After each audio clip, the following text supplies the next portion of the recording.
Hello, Digidestins. This is Kyle D, better known as Ridemyavatar, and today we're gonna go over some really sad news. I was away on vacation, and a whole bunch of stuff flew down out of nowhere. We had events be sold out instantaneously. We're just crazy about these card games. Online tournaments should be raising their caps, right, guys? Hopefully they do, but it is tough as it is. So Evolutionary Cup was announced. On Sunday, they opened the gates at random times, by the way. They were releasing at 12 a.m., well, 12 p.m. noontime. This only lasted at noon here. Everything released at what would be appropriate for their time, and we kind of got thrown for a loop. Some of these opened at 9 a.m. This one opened at 11 a.m. 10 a.m. This one was 11, and this was 12 noon. I almost got into this one. Sadly, I missed it by this much.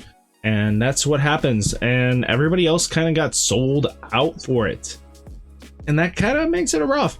I think the player cap needs to increase, especially since Evo Cup is one of the bigger ones. The event pricing isn't too terrible. I mean, look at this event pack. You get an official tournament pack volume 1. Booster pack, Battle of Omni, so at least you get one booster pack, and then Pulsemon promos is majorly what people are hunting right now. You do get another shot for the pre-release if you place first. Then you have Top 64 Agumon alternate art, which that's what I'm hunting. I would have loved that card, but it happens that I didn't get into it. Official tournament pack volume 1, official tournament volume pack 1. This pricing isn't too crazy. I mean, yes, you get you get a shot at the Diaboromon promo, but that's about it. I don't think outside of anything else it mattered too much. So I think that's like the major thing to take away from this. Champion gets the event pack 4, official tournament pack, and Battle of Omni booster ballots. So event pack booster BT5 Battle Omni. So event pack is, we already know what that is. That's all the nice fancy promos that we like to see. Official tournament volume pack, we get Battle of Omni, we get Pulsemon, 2 of them to be precise. So I kind of see what's happening here. People wanted to jump on that and flip it, so they're buying into the event so quickly. Again, a lot of this is about the players flipping the product and not keeping it as prizing. To me, I want to keep it and not just sell it off. But there are a lot of players that are just looking to make that quick buck. They're going to play the Rookie Rushes, the Lord Nightmons, just to win these expensive cards and then flip them. I feel terrible because these are prizes for the players, and we're kind of getting screwed on that. So these are all sold out, sadly. And just a heads up, if you thought you could sneak into other tournaments, I'm going to click this. Here's an Australia link that, if this loads, I hope it loads. So here's a little tidbit that they are starting to enforce events where you have to be this because of the nature of online play. It's critical role plus I think there was this. So you must be a resident of Australia or New Zealand to participate in this event. If competitors are found to be residents of countries outside of these listed before, during, or after competition, they will be disqualified from the event and forfeit all prizing, shipping included.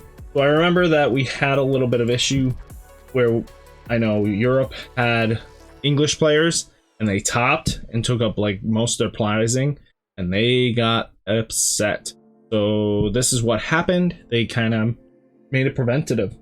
Next, let's talk about this. This event is almost sold out as well.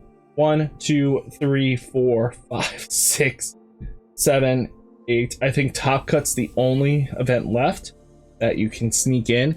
Nope, it's closed. Okay, so there's nothing left really to be able to enter into these. Sad. Oh boy, that's tough. This got sold out as well. This was not expected to be sold out. So we have Vmon, the array of victory cards, all 4 sleeves, all 4 smat. So at least you get 4 play sets of these guys, but you know, mode just a lot of extra support, but that's fine. This is terrible. These selling out like hotcakes is scary. I would hope to get more events like this. I want more in-person events, to be honest with you. Being able to drive out just really does help out. Means you can upgrade your venues and stuff. Oh, I mean, this got sold out. That's sad. But yeah, none of the other events are open. And here we go. Here's something from Welcome to Digimon Card Premier Top Events. This event is capped to 256 player. By registering early to secure your spot, you're proud to present Premier to online webcam events for Digimon card game in the North America region.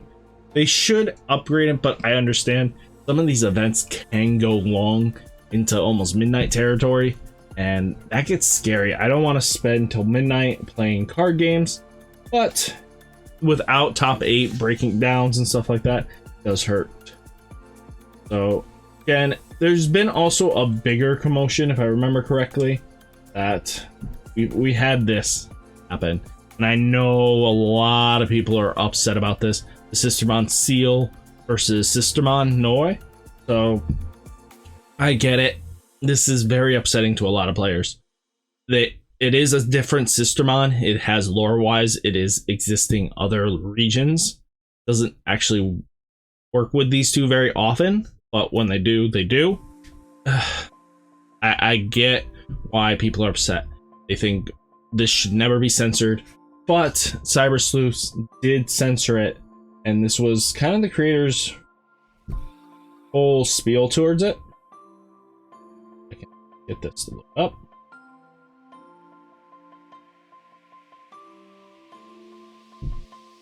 Okay. There was a tweet. No! I lost it. Give me a sec. I'll bring it right back up. Because I had the link. Let's go right to it. Sec. So if we can load this up properly. What happened? There's a complete link on this. So I don't know. Something happened with it, but it was because the reason behind it was very interesting and sad.